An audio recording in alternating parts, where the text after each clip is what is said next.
kayo, Aries. Ito ang inyong love life reading. Okay, love reading. Kayo ba ay pumapag-ibig, Aries? Ang reading na to ay para sa iyo. Kung kayo ay pumapag-ibig o nasa pag-ibig na, tignan natin ang inyong message today. Simula ngayong araw na to. Sa mga Aries, tignan natin. Okay.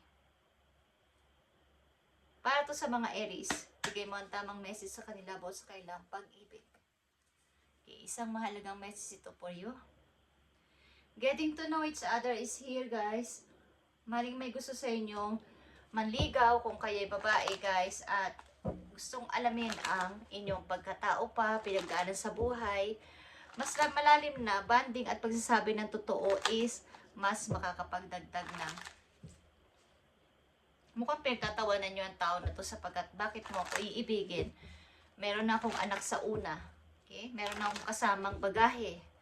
Bakit kailangan mo kong intindihin o bakit seryoso ka ba sa sinasabi mo? Okay? Ang tao na to ay seryoso sa pag-ibig sa'yo. Gusto ka pa nitong kilalanin, mabuti, getting to know each other. At maaaring ito ay nandyan na, nagpaparamdam na sa'yo, Aries. Okay? Tingnan natin.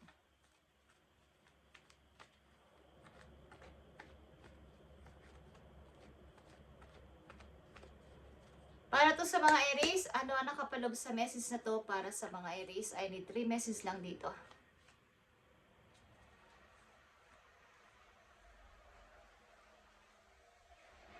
So kayo ay galing sa biglaang hiwalayan. Okay, galing kayo sa hiwalayan.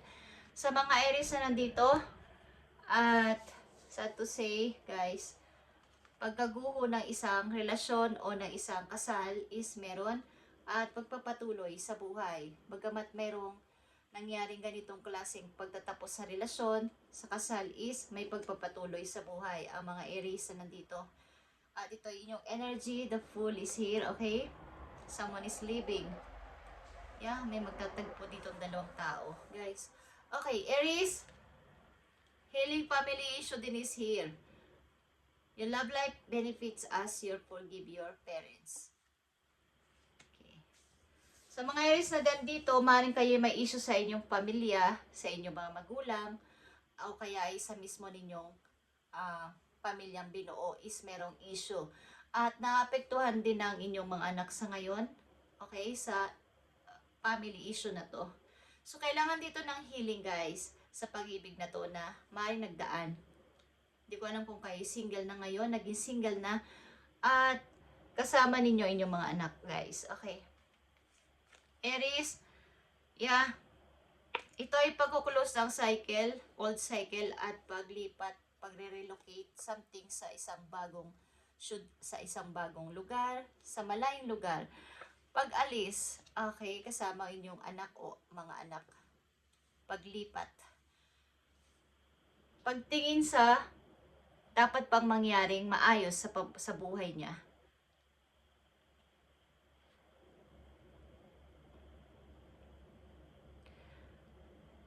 Pag-goodbye muna sa mga taong naging kasama nyo ng mahabang panahon.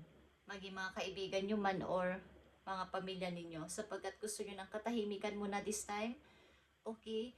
At gusto nyo magsimulang muli. Okay, after ng mga nangyari. At natuto kayong wag na muna makipag-communicate sa kanila. Nagkaroon kayo ng ganito, practical na kaisipan sa inyong buhay. After nito mga nangyari, naging matatag kayo sa buhay at natutong magsamagot ng no kapag hindi.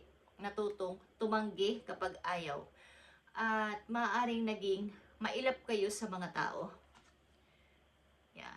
Andito ang 7 of Cups at maraming mga tao din ang lumalapit sa inyo, mga offer din at hindi nyo to makayang pagpilian pa sa ngayon. Maaaring may mga taong gusto sa inyo makipagkilala at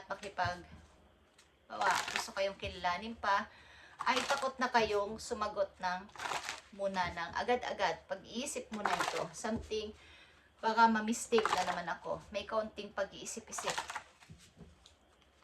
Andito yung paglingon ito na yung nararapat kong gawin sa ngayon sapagkat hindi na ako bata. Ito ay pagtatanggal ng mga ilang mga tao sa buhay nyo na nagbigay ng sakit sa inyo, sakit ng kalooban.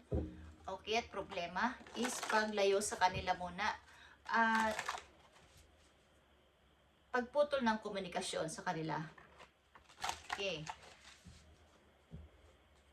Maaaring sobrang parang gumuho ang inyong mga pangarap dati.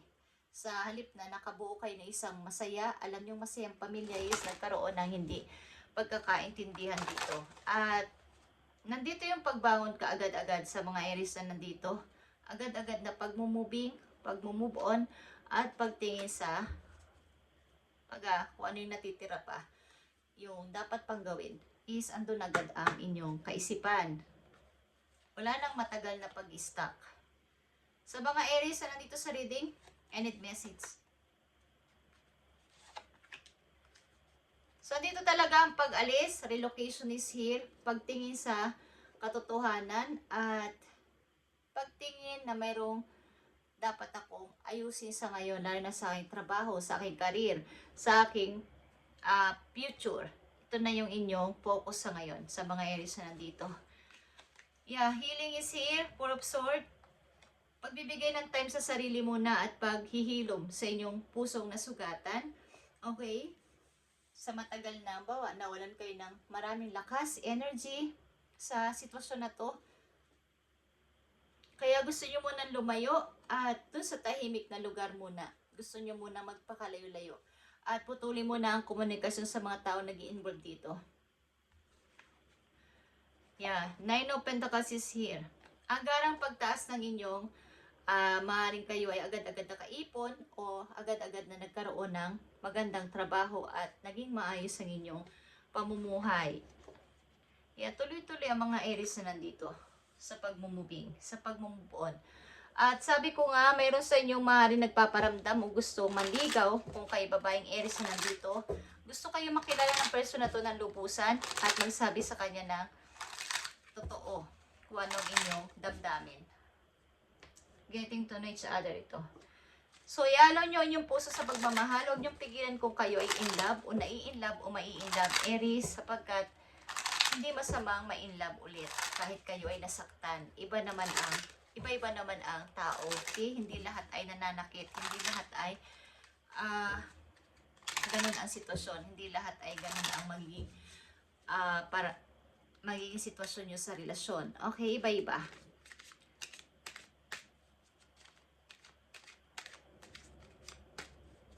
Para to sa mga Aries, sa mga Aries na nandito agad-agad nakapag-move on, hindi na nagtagal pa sa kailang nasirang relasyon. Agad-agad nagpatuloy sa buhay, nag-focus sa trabaho, at hanggang ngayon ay parang pag may nagsasalita sa inyo ng pagpaparamdam about sa pag-ibig, meron kayong pagtawa. Hindi kayo agad-agad naniniwala. Okay? Tingnan natin, Aries, ang inyong message. So, andito ang hook up. Okay. One night stand is here, guys. Okay. Meron ba kayong karnasang ganyan sa ilang Aries? So, kung wala pa is, ingatan ninyo itong mangyari sa inyo or depende sa inyong sitwasyon kung yan ay inyong kagustuhan o magiging. Kaya sinasabi ko sa inyo ngayon. Okay. One night stand is here, at ano pa dapat malaman ng mga Aries, dapat tinatandaan at malaman. Okay. Aries, andito ang soulmate. Ito ay everlasting.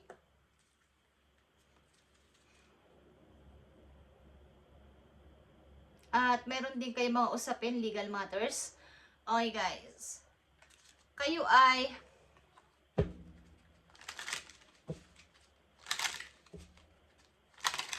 maaaring makikilala nyo dito, masasabi ninyong pang forever na, everlasting ito, at ito ay inyong soulmate, Aries. At mag-ingat din kayo sa mga makikilala ninyo, kaya dito ang Seven of Cups. Marami kayong pagpipilian, maraming lumalapit sa inyo, at may mga good promises. May mga sweet words. Okay guys, so mag-ingat kayo sa pagpili. Huwag sana kayong mamistake sa inyong desisyon.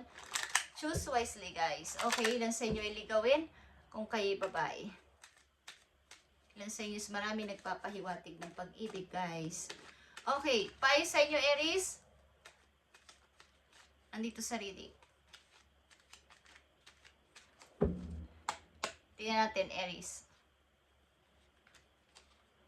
So, andito ang freedom. Okay, katulad ng the Fool. Andito na yung freedom para sa inyo after ng mga nangyari sa inyong buhay. Andito na yung pagbaba nyo sa mga bagahe at pagputol muna sa mga taong nanakit sa inyo. You must break out of any limitations that are holding you back. Whether they are self-imposed or put on by other people or society. Break free and run faster towards your dream.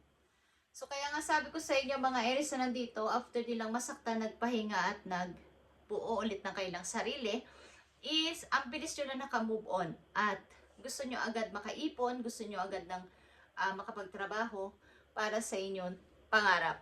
Okay? At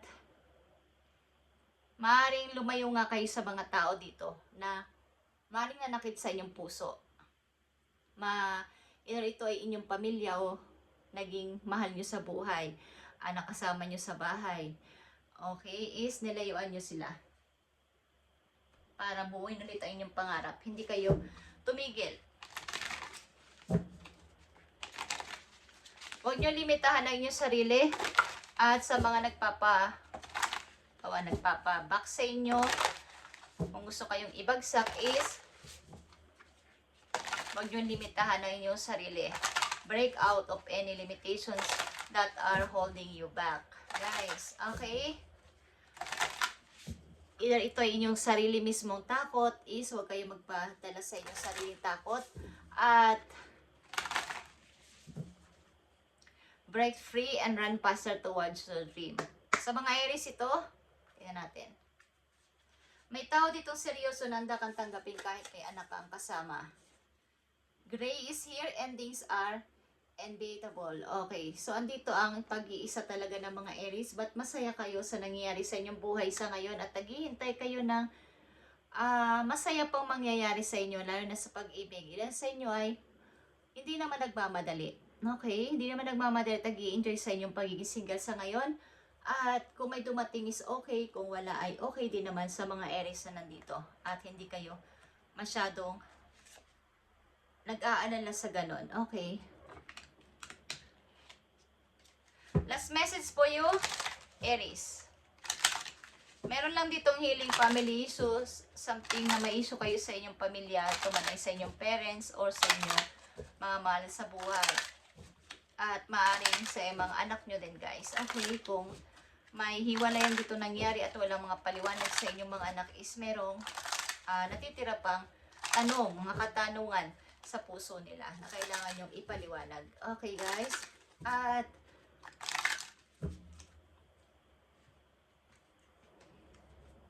tingnan natin ang message pa po yung Aries. From whom can I release my judgment right now? Okay. So kayo ay na-separate talaga sa inyong loved one, sa inyong minahal. If someone in your life, it is yourself, release the shackle, drop in expectation and be grateful for what is. Look at the person you are judging at is you are looking for a small child. See them learning and growing, falling down and making mistakes. So katulad ng isa talagang bata, habang sila'y lumalaki, marami silang mga nagagawa pang pagkakamali. So kung marami kang nagawang mistake sa mga na-desisyonan mo dati-dati pa is, doon ka rin naman nag-grow, Aries, at hindi mo na yun ulit hindi na ulit yun mauulit. Okay, yan ang pangako mo sa sarili mo. See the desire to be loved and accepted, at even more grace. So open your heart to the truth. Okay. So, ilan sa inyo ay marami nagja-judge sa inyong mga tao, sa inyong ginawang desisyon o sa mga nangyari sa inyong sitwasyon dati ng inyong, kumbaga kayo may kung kayo buo pang pamilya at nasira, is maraming nagja-judge sa mga tao sa inyo.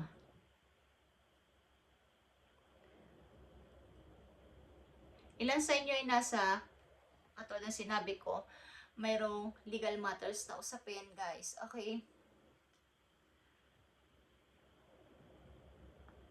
Katulad nga ng isang bata na kailangan yung, kumbaga doon kayo natuto sa mga pagkakamali nyo at sa inyong present na sitwasyon sa ngayon, pinipilit nyo huwag kayong magkamali. Kaya andito yung mga raming option, pamimilian, but may pagdadoubt kung kayo ay pipili kung alin tama. Dito, baka magkamali na naman ako, is mautak na kayo sa pagpili at maaaring matagal magdesisyon about sa mga inyong didesisyonan sa ngayon. Sasagot ng oo o hindi, is kayo ay hindi nagmamadali. Okay, sa mga Aries na nandito. May konti ng, kumbaga may pag-iisip-isip na. Kung dati pa dalos-dalos is, meron na ngayong pag-iisip-isip. Maaaring may mga humusga sa inyo sa inyong kasalukuyan.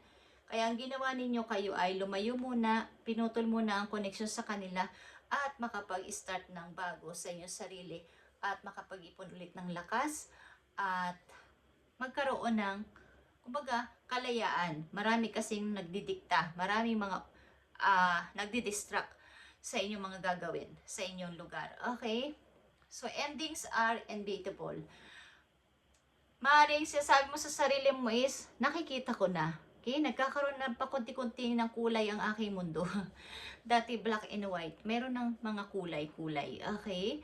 Parang nakikita nyo na malapit na yung pagbabago. Malapit na yung, kumbaga, ito na yung pangarap ko. Nakikita ko ng may kulay ang aking future. Okay. Dati wala pa kayong nakikitang parang napakadilim. Parang ang tagal, parang ang hirap, is nakikita nyo na yung pakunti-kunti nagiging reality ng inyong pangarap. Okay, at may pagsisimula talaga. Maaaring lang sa inyo sa nangangarap pumunta na ibang lugar, ibang country, ibang city, para maiba naman. Okay, Aries. Thank you guys and God bless sa inyo lahat, guys. At keep moving forward, guys. Andalin nyo lang naka-move on at tuloy-tuloy kayo sa inyong pag-ipon. Mga kaipon kayo ng money dito. Tigilan nyo ang pag-iisip-isip galing sa nakaraan, guys. Sa inyong mga iniwan at sa inyong mga nagbigay naman kayo ng effort sa kanila. At panahon talaga, tigilan nyo ng i-blame ang inyong sarili. Okay, Aries, thank you and God bless.